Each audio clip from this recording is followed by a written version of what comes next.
Salam, deməli bu Hyundai i30'lu dizel 1.6. Burada bu yağ filtrinin korpusu deyilən bir şey var. Onun dibindən yağ buraxırdı.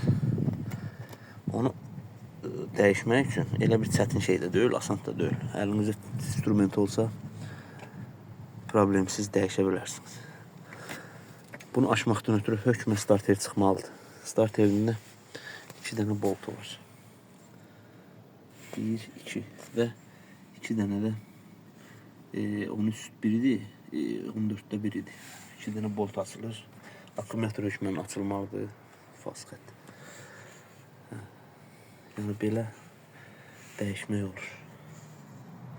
Mən YouTube'da çox videolar axtardım. Çox axtardım video tapa bilmədim. Ona görə dedim bəlkə kimisə lazım olar. Bunun altında bir dənə bolt var.